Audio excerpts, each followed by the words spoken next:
You are in for a treat if you have questions about mortgage. If you are looking to invest in real estate, you likely have lots and lots of questions. I have a treat for you. 10 a.m. Friday morning this week. I think it's May 31st. You're going to get the opportunity to interact with Matt, the mortgage guy. He has set up a Zoom session in our One Rental at a Time school community. Bring your quotes, bring your questions, bring your scenarios. Matt is part of the family at One Rental at a Time, and he is going to be the first of what I hope is many of our millionaires doing at least monthly sessions. Matt, thank you very much for being first. Yeah, I'm excited about it because I know the power of that, the value in that, because I walk away from those conversations, whether you're working with me or you're not, being able to talk to somebody who's in the business and say, does this make sense? 7.5 seems high. And I go, you know what? Actually, that's a high balance loan. And if you tell me your credit score is 727, it's a pretty good looking deal, gives you that peace of mind. Or, you might have, a conversation that leads to, hey, listen, rates aren't going to be this high forever in most of our opinions. Like, I don't know if you want to pay 2.7 points. Yeah. If you paid less, if you went up 0.5% rate, what would that look like? And these conversations to a lot of people, they're worth thousands of dollars. And so somebody leaves and they save $1,500. There's no greater reward for me, Mike. Like Yeah. that is the best of the best. I still get kicks when somebody finds a video on how to escrows work and I get a nice YouTube comment, right? Like Yeah. I get to see, feel, and touch someone's loan estimate and help them, navigate through something that's kind of unfamiliar and scary. I love that more than anything. So I'm looking forward to school Friday, May 31st, 10 a.m., hour-long Zoom. So it's going to be interactive. Come and Yeah. ask away any questions you got. Some people are more shy and they might not be asking particular questions, but if you come and just hang out, rest assured, you're probably going to glean some value from other people's asking questions. So come join and let's have some fun Friday. Yeah, and again, the beauty of school as we're just building it is going to be very intimate. The school community, it's just over 50 folks at this moment. It will very quickly to grow over 100 and the like. So, if you want to be a part of this and you have your mortgage questions, I strongly suggest joining this Friday because when we do this in June, it's going to be a lot more people, and we're going to keep it capped at an hour. So, if you ever wanted to get some questions, if you have a mortgage quote, if you have a scenario, if you want to know about is a cash out refi or a second mortgage. If you want to know just scenarios for you, this is going to be the time. And again, he's going to give an hour to the community, ask any and all questions. So again, thank you for being first, Matt. Thank you for making them a priority. Let's actually go into business.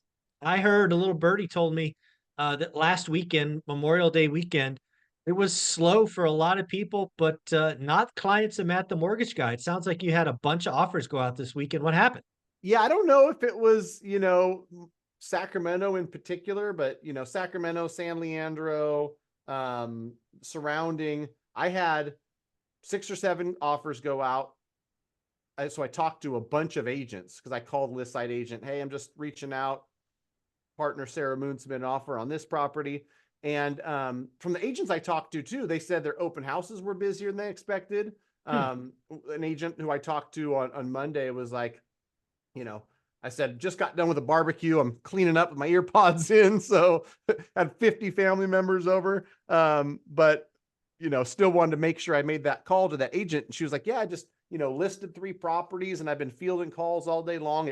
She was telling me in her 17 years of real estate, it's the busiest Memorial Day weekend that she's ever had.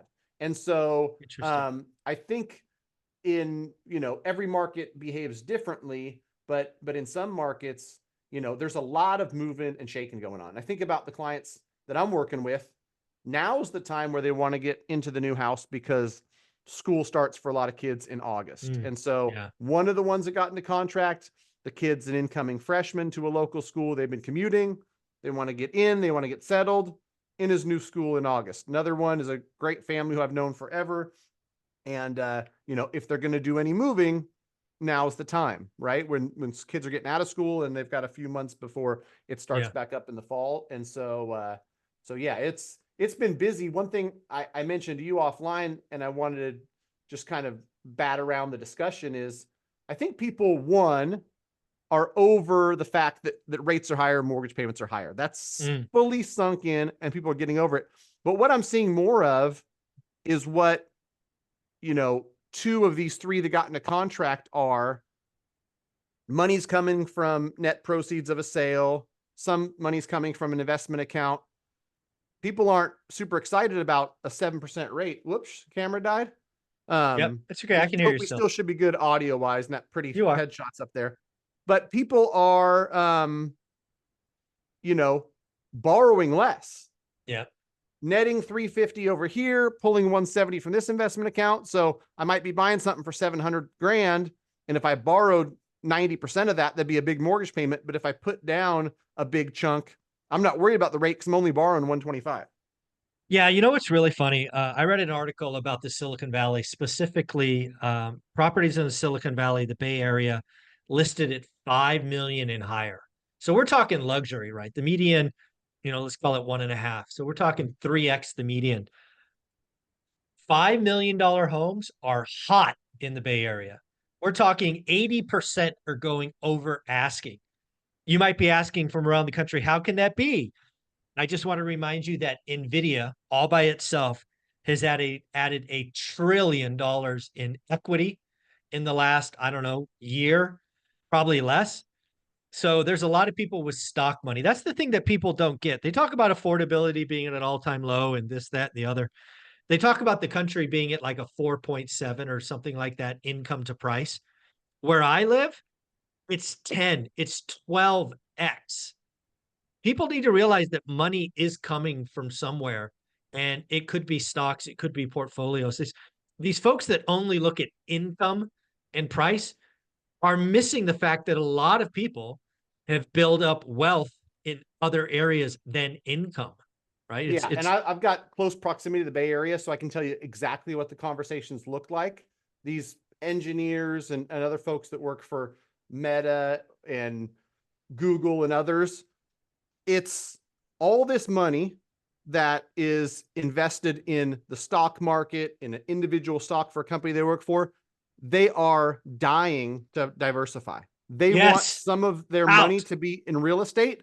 And so it blows my mind still, Mike. Like, I'm not going to pretend that I'm a huge fan of Bay Area real estate, because at times I don't understand it. I'm like, 1,800 square feet for $2 million. San Jose must be a really nice place to live. But I know for certain there is not a shortage of demand and people Yeah. wanting to move to these areas. And, whether it's proximity to the jobs and all these great, tech Mhm. centers, or what, but for sure it's the demand in those areas is still there. No, it is crazy. I just saw an agent list a property in Palo Alto, California that seriously has not been touched since 1950. It's on a big lot, little house, Palo Alto. It was listed at $2 million, which basically they're buying the lot. It ended up going for 3.1. Wow. Freaking heck. It's Yeah. wild. It's Yeah. wild. I mean, they're There's not just building any more land. So I know plenty of no. investors too that, like, they want the land. That the house might be Yeah. old, it might need, and it's like, okay, we can put some money and make that nice, Oh, but look there's at this no big chance lot. they're keeping that house. That house will be tore off in 90 days. No Yeah. chance. And maybe in its place is going to be a main house plus an Mhm. ADU Probably. duplex plus that, like, and yeah, that's prime real estate.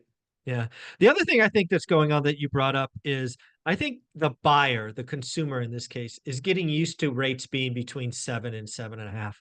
It was really wild. Nick Timoros from the Wall Street Journal, he just put something out on Twitter or X that said the 30-year mortgage rate has been over 6.7% for a year. Think about that. So Yeah. why is that important? It's because the consumer has a short-term memory. There was a time where consumers remembered 3%. That is now done and gone. And the reason this 6.7%, I think, is the breaking point is there's a good chance that sometime in the future, rates will break below that. And then consumers will think, ah, I'm getting a deal. Yeah. So it's coming. It'll It's happen sooner than later, I think.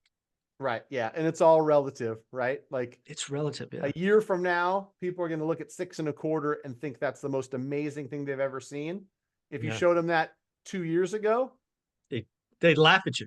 yeah, they'd be like, "Oh my gosh, 6.25! I would never borrow money at 6.25." So, one thing I do want to say to when it comes to shopping your mortgage, when it comes to looking at how you structure it, this is something that came out of the one rental at a time community, and I think it's important. I don't want to call out an individual, but people get caught up too much. I remember Graham Stephan making a video that really pissed me off, to be quite honest, where oh, you take the banker's quote and you bring it to a broker and you say, beat that. Then you take that broker's quote and you take it over to the credit union, beat that. Then you take the credit unions, you take it to someone else, beat that. This person who was in the one rental time community, again, not picking on them, I looked back because I was curious. And for 3 years, they've been thinking about, talking about, shopping back and forth. Taking action in real estate matters a lot more than whether you were able to get this guy to drop his price $400 or Right. over there. And what I see more often than not, I tell this one of my favorite lines I tell people is like, well, so and so heard, or my sister told me, or my dad said. If you look hard enough, you're not going to find the best deal. You're going to find the biggest liar. And so, Yes. if you Yes. talk to somebody who you like and trust, and you say, you know what? They're letting me know for this deal, high balance loan, 760 credit score. They've got multiple lenders they can broker to. It's a good deal. I don't think that it serves anybody, especially the consumer, to go out there and try to get 6 opinions.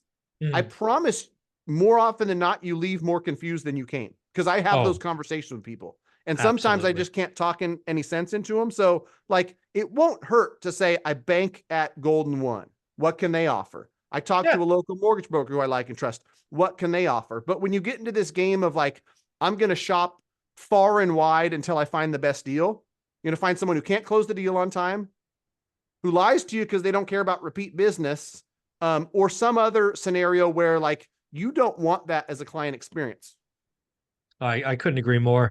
I think one of the things that's going to happen in the mortgage industry and probably is right on the cusp of happening in the real estate industry, if it isn't already, is actually it probably is. People are desperate. I actually just read an article. I reviewed it with Beth Traverso about real estate agents going broke. It's tough out there, and a lot of people have left the business. A lot more will, but the problem is this is happens at the bottom of a cycle. People get desperate. People do slightly unethical to completely unethical to illegal things to pay the bills. And if you're a consumer and you're not with somebody you know, trust, and respect, you could get got and you won't even know. You won't even know that you just get got, taken advantage of, or frankly, lose a deal in your earnest money because somebody can't close. Be careful, man. This is the time where lots of liars come out. Yeah. And, when you talk about desperation, sometimes, somebody's not necessarily trying to hurt you or lie to you, but they're so desperate that any chance that they can close a deal for you, they want to tell you yes. I've got another great example of that too, where a buyer came to me and said, Matt, like, I don't care how long it takes, be as thorough as you need to be to tell me with 100% certainty you can close a loan for me. Because last year, somebody said I was good up to this number. I got into contract. I paid for inspection. I paid for appraisal. Ooh, I got 3 weeks in and they said, oh, sorry, we messed this one up. You don't qualify for 600,000. It's more like 460. And oh, so I'm inherently an optimistic guy and I believe in people. That person might not have been trying to hurt anybody, but they were desperate. They really wanted to get a deal at 600,000. And so they convinced their own selves that like, oh yeah, we can get it done. They took shortcuts when they reviewed income or whatever they did. And at the end of the day, this person's out thousands of dollars. Don't let that be you. Who you work with matters more than ever. And to your point, Mike, when people are desperate, like they're going to do stuff that, is risky. So again, school, 10 a.m. Zoom call Friday morning. Bring me those questions. I can see if it passes the sniff test. I can see if you're Yeah. getting good info or bad. Because unfortunately, like the bar's pretty low for mortgage and real estate licensing, and you have no idea if the person is doing their first mortgage or they've been in the business and they're closing number 1,352. Yeah, I can't. This is going to be a lot of fun. I hope this a lot of people attend. A lot of people could ask questions, get value. I'm looking forward to this potentially being a monthly recurring meeting that Matt the Mortgage Guy sets up for the school community. So the community is growing. Get in now so you can ask questions when it's small. Matt, where would somebody reach out to you if they have a quote they want to get, a review, or see what they can buy? If you go to greatmortgagebroker.com, it's the best way to connect with me and the team and see where you're at. If you want to gamble and send me an email, hope it doesn't get lost in the fray, matt@mtmg.com. Because sometimes people just have a one-off. They're like, take a look at this. And that's easy enough, right? So matt@mtmg.com, fire me an email. If you're looking to get pre-approved, you want to be in our system, you want to make sure you connect with somebody who's licensed in the state you're working in. We're covering 48 of the 50 states that you mortgage. So greatmortgagebroker.com. That's the best way to not fall through the cracks, and we'll make sure we connect with you. Awesome, man. Thanks again, and thanks for doing Friday. You're wonderful. For sure. Thanks, Mike.